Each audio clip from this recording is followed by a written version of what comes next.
At 32, I've often wondered why I never felt the urgency to settle down.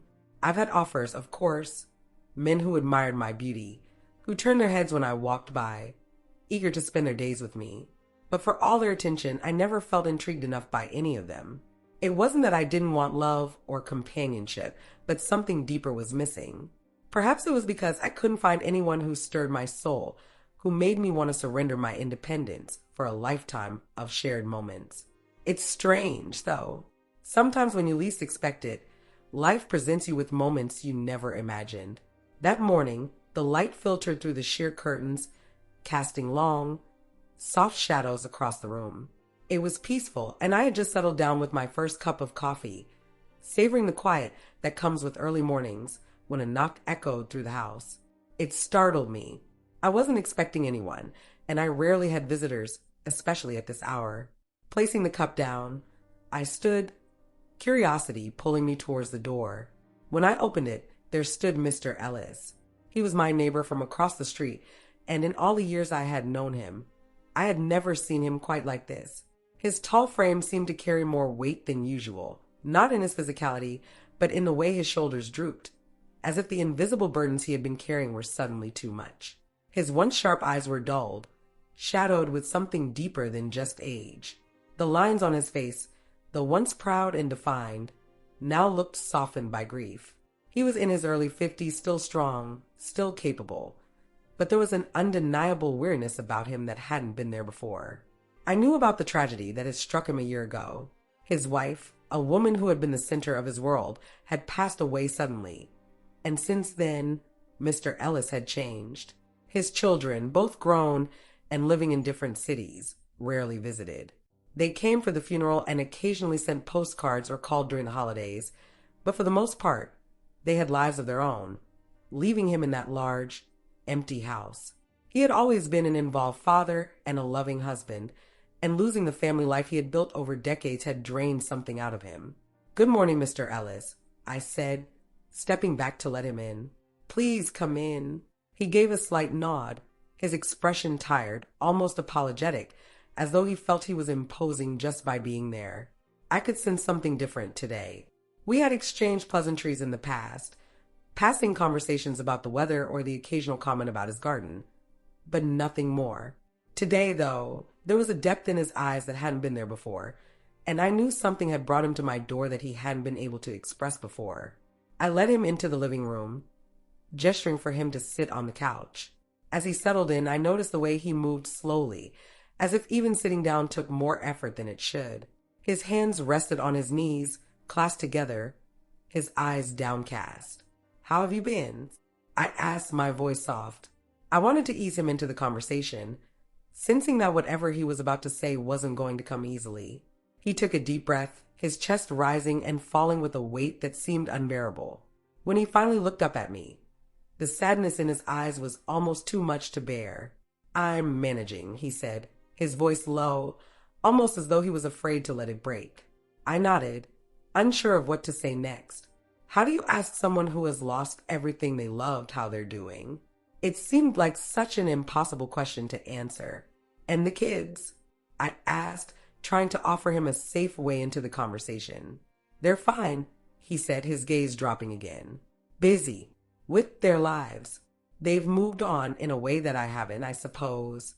There was a long pause, the silence stretching out between us like an unspoken truth. I could feel the tension in the room, the way the air seemed to thicken as his loneliness became almost palpable. It filled the space, pressing in on both of us. I didn't push him. I let the quiet settle, knowing that he would speak when he was ready. And he did.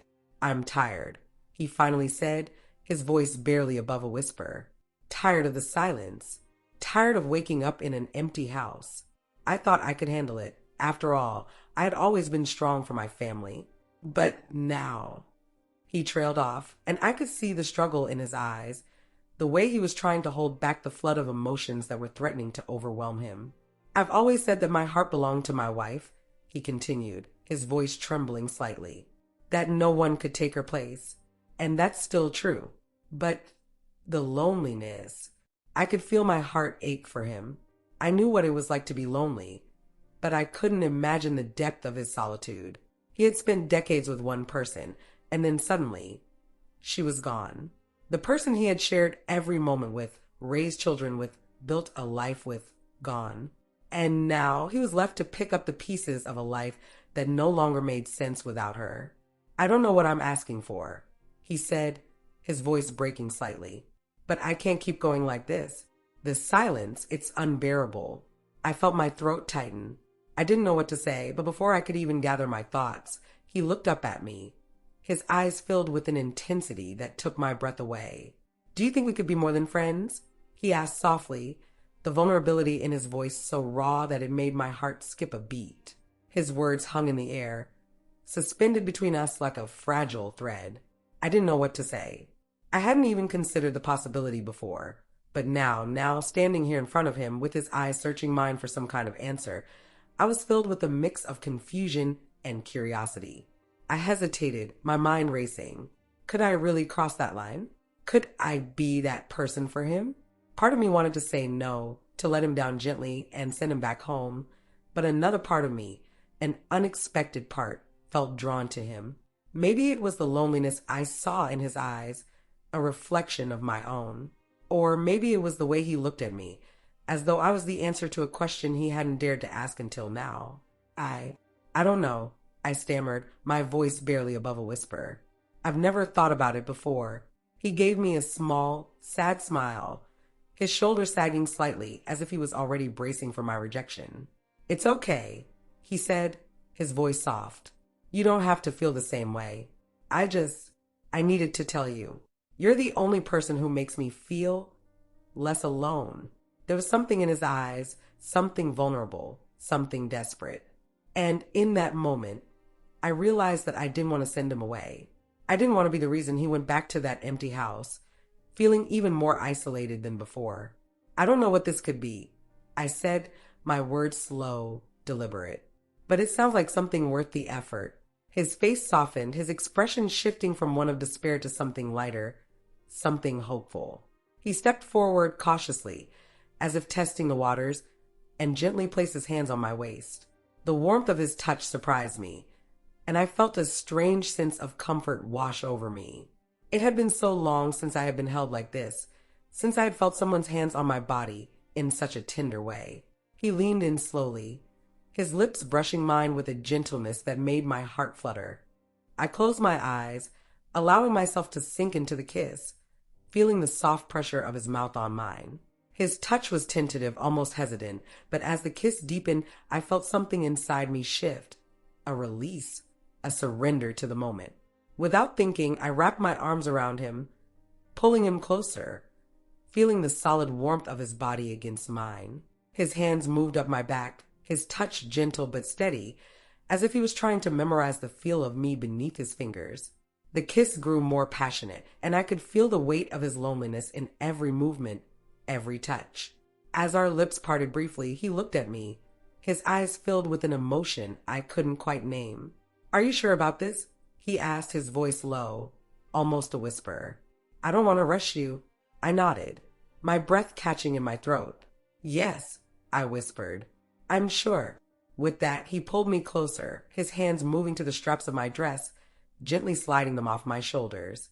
The fabric fell away, pooling at my feet, and I stood there, exposed but unafraid. His eyes roamed over my body, not with lust, but with reverence, as though he was seeing something sacred. I felt his eyes on me, not in the way most men looked at me, those fleeting, shallow glances of admiration or desire. No, this was different. There was a reverence in his gaze, a deep appreciation for something more than just my appearance. It was as though, in that moment, he saw all of me, not just the woman standing before him, but the complexities, the loneliness, the need for connection that we both shared. His eyes held mine for what felt like an eternity before he reached for me again. His touch gentle, careful, as though he was still afraid to move too fast, to break whatever fragile understanding we had just found between us. Slowly, I reached for him, my fingers trembling slightly as they brushed against the buttons of his shirt. I undid them one by one, my hands moving with a mix of curiosity and hesitation. As the fabric fell away, revealing his chest, I was struck by how vulnerable this moment felt. He was no longer just my neighbor, the man I saw tending his garden or sitting quietly on his porch. He was someone who had lived through great loss, who had felt the deep ache of solitude, just as I had. The morning light filtered through the windows, casting soft shadows across the room, the warmth of the sun brushing against our skin as we stood together, silently exploring each other. I could hear the distant hum of the world outside, the rustling of trees in the gentle breeze, the occasional chirp of a bird. But inside, it was as though time had slowed to a crawl. The room was filled only with the sound of our quiet breaths, the soft rustle of clothing as it fell away, and the steady beating of my heart as I felt his hands on me, moving with a confidence that belied the hesitation I had seen in his eyes. His fingers traced the curve of my back, sending shivers through me, his touch deliberate yet tender. He moved slowly, as though savoring every inch of me, every quiet gasp that escaped my lips. I hadn't realized how much I had missed this, the feeling of being touched, of being wanted, of being seen. And not just for my body, but for the person I was beneath it all. When we finally came together, it was as though everything else faded away. The confusion, the uncertainty, the loneliness that had lingered in the background of our lives. His body pressed against mine, warm and solid, and I could feel the years of experience in his every movement. He wasn't hurried or frantic. He was calm, methodical, his touch measured and sure. And yet there was something more, something deeper than just the physical connection we were sharing. It was as though in that moment we were both searching for something: comfort, release, maybe even redemption. His lips moved slowly over mine, his hands tracing familiar paths across my skin, as though he was rediscovering a part of himself that had been lost in the years since his wife had passed. And I, in turn, found myself letting go of the walls I had built around my heart, allowing myself to sink into the moment, to feel everything without the fear of what it might mean.